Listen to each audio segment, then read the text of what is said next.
hospital was quiet. It hid at the edge of the national forest. Snow covered the trees. Roads twisted like secrets. They barely showed on maps. The building stood alone, a remote refuge. Inside, room 208 waited. It always waited. Dim, forgotten, rarely used. Night staff whispered its name, as if the room demanded respect or fear. No one knew why. Patients sent there seldom got better. A chill clung to the air inside. Even when the rest of the hospital was warm, some called it the still room. The still room stayed empty for a long time. Then came a deep winter. A 7-year-old girl arrived. Her name was Lily. She was as silent as falling snow. They brought her to room 208. Her skin was pale, almost translucent. Her breath barely fogged the oxygen mask. She did not speak. Light didn't make her blink. Sounds brought no reaction. Her mother, Sarah, sat beside her. Sarah used to teach first grade. She had left her job, left everything, to be with Lily. At first, Sarah asked questions, doctors, nurses, anyone. Then the questions stopped. She just sat. She counted Lily's breaths, one shallow inhale, one slow exhale. Outside the window, the snow had stopped. Only the hum of machines filled the air. The silence grew heavy, thick with waiting. No one expected change. Hope felt thin, almost gone. Then a figure appeared, down the long, quiet hall. It was a dog, black and white fur. It walked low to the ground, moving with strange purpose. Security cameras showed nothing before it. The hallway was empty. Then the dog was there, as if summoned, called by Lily's silent plea. A German shepherd, a stray maybe, wet from melted snow. Its eyes were bright. They seemed to hold memories. The dog stopped, right outside room 208. No one called it. No one opened the door wider. It slipped inside. This wing of the hospital was always the quietest. Even veteran nurses disliked lingering there. So when the snow-dusted dog appeared, no one stopped it. Chloe, the night nurse, saw it first. The dog padded past her station. A strange warmth bloomed in Chloe's chest. A thought, not her own, whispered, "Let him pass." She did. Inside room 208, Lily lay still. Machines pulsed. Green and blue lights washed over her mother's face. Sarah dozed in a worn armchair. A thin blanket wrapped around her shoulders. The door creaked softly. Sarah's eyes snapped open. She froze. A dog stood in her daughter's room. She should have screamed, called for help, felt terror. But she didn't. 12 years ago, Sarah had raised a German shepherd. His name was Max. She got him as a puppy. He was her loyal friend, her shadow during lonely years of single motherhood. Max had died. Just 2 winters passed. The dog standing before her now. It was identical. The same patched coat, the same intelligent eyes, the same quiet calm. It looked at Sarah. Something inside her cracked open. A long-held grief. A flicker of impossible hope. Without a word, she nodded. Just once. That seemed to be all the dog needed. Quietly it approached the bed. It jumped up gently, settled beside Lily's small form. Then it lifted a paw, placed it carefully on Lily's open hand. Nothing happened at first. The machines hummed their steady rhythm. Sarah held her breath. Then Lily's fingers twitched, curled slightly around the dog's paw. Her voice broke the sterile silence, barely a whisper, ghostly faint. He really came. No one planned to let the dog stay. Hospital rules were clear. No animals near patients, especially not in critical care. But room 208 had long stopped following ordinary rules. Something else governed this space. Just 36 hours earlier, Lily had been moved to palliative care. Her organs were failing. Brain activity was minimal. Dr.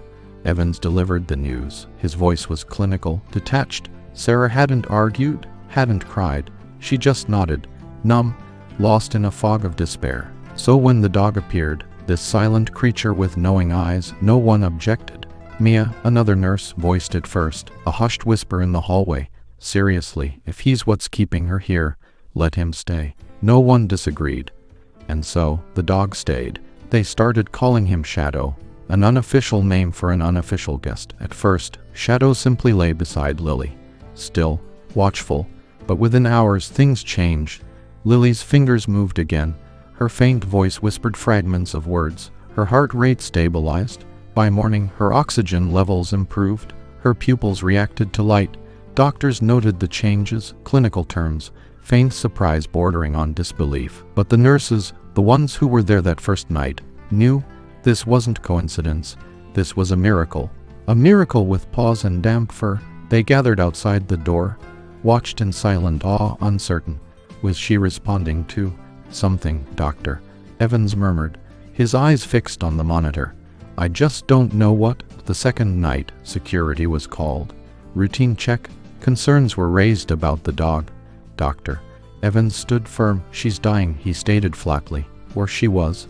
If this dog is helping her, he stays. No questions. No one questioned it again. Somehow, the longer Shadow stayed, the more present Lily became. She started following voices with her eyes. She squeezed Sarah's hand. Sarah squeezed back. Tears finally came. Tears of relief. It was slow, subtle, faint, but it was happening. Lily was coming back. On the morning of the third day, Lily managed to sit up, with help.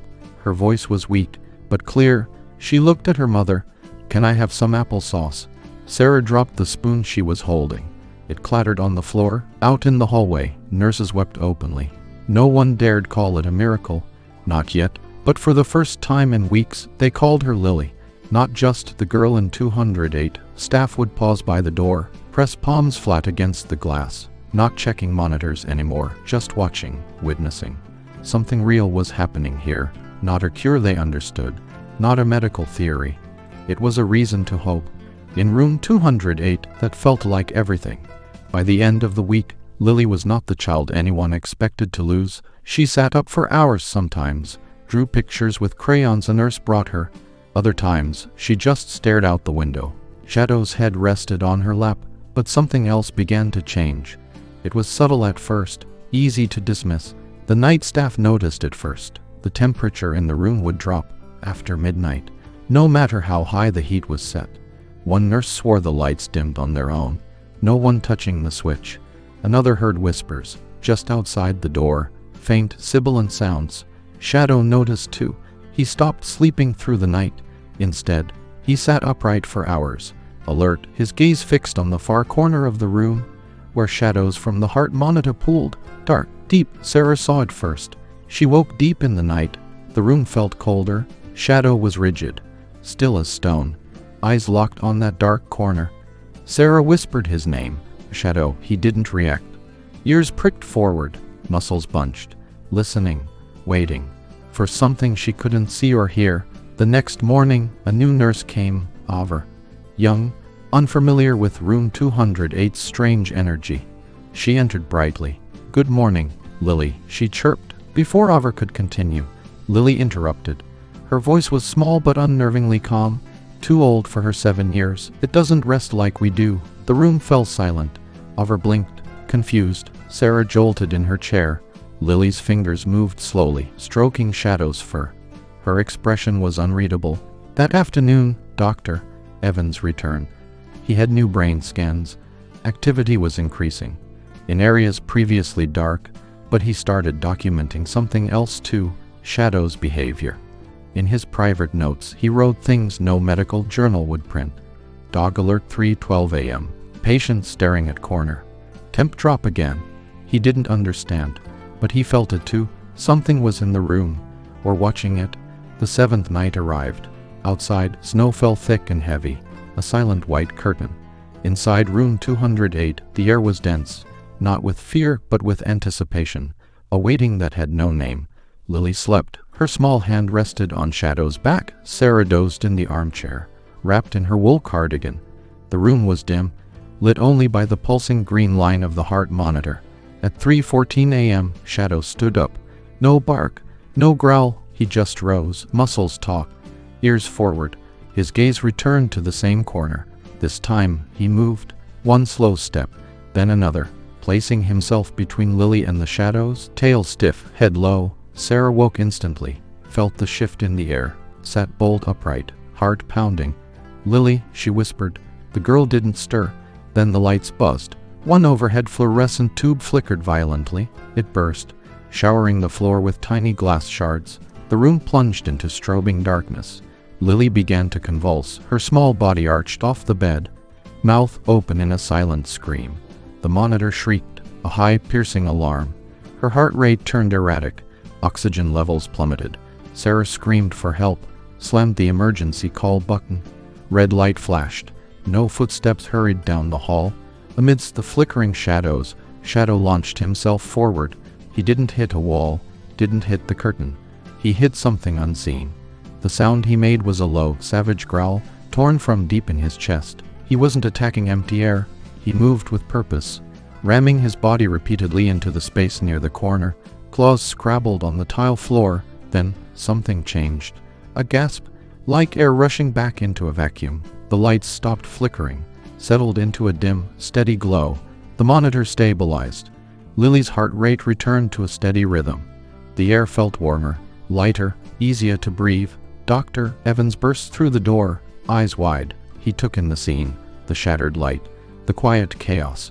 Lily now limp, cradled in Sarah's arms, and the dog, standing firm, planted between them and the corner, teeth bared. At nothing. "What happened?" he asked. His voice was breathless. No one answered. Then Lily stirred, mumbled softly against her mother's chest. "I didn't let it take me." Outside, the snow began to melt, but room 208 still felt like winter. Even with the heat turned up, a chill lingered in the corners. A tension held over from the night the lights burst. Lily didn't talk much after that. She answered questions, smiled sometimes, but she was different. A disturbing calm settled over her. She seemed to listen to things no one else heard. Sarah noticed at first how Lily's eyes would drift to that shadowed corner before sleep, how she stroked Shadow's fur in long silences, how she no longer hummed little tunes when the room was quiet. Only when Shadow growled, very low, under his breath. "She's changed," one nurse said quietly. "It's not just healing. It's like she's carrying something." Dr. Evans started visiting without his chart. He didn't lean in to take notes anymore. He wasn't looking for medical milestones. He knew he wouldn't find them. He came because something was happening in this room, beyond medicine. One morning, Lily looked up from her blankets. "Do names have electricity?" she asked. Sarah paused, her coffee cup halfway to her lips. "Sometimes," she answered cautiously. "Why?" Lily didn't answer. That night, it happened again. Shadow felt it first. His ears twitched. His tail gave a slight tremble. The lights dimmed. The temperature dropped. Sarah shivered, pulled her cardigan tighter. "What is it?" she whispered. Lily didn't look scared. She looked ready. "It's back," she said simply. Shadow rose from the bed, took his position, facing the corner. A silent sentinel. Lily kept her eyes fixed on the same dark spot. Then, without turning, she spoke. Her voice was surprisingly steady. "If I say its name, it cannot stay." Sarah tensed. Maternal instinct screamed, "No, don't invite it. Don't call it closer." But Lily's eyes held a strange firmness, and Shadow radiated calm resolve. Then Lily whispered the name. It was a strange sound, sharp, fragmented, like breaking glass and old stone grinding together. Not English, not any language Sarah knew. The lights flickered wildly. The air turned glacial. Shadow barked. Not the warning growl from before. This was a command. A roar filled with ancient fury and fierce protection. The silence shattered like thin ice. Something unseen recoiled.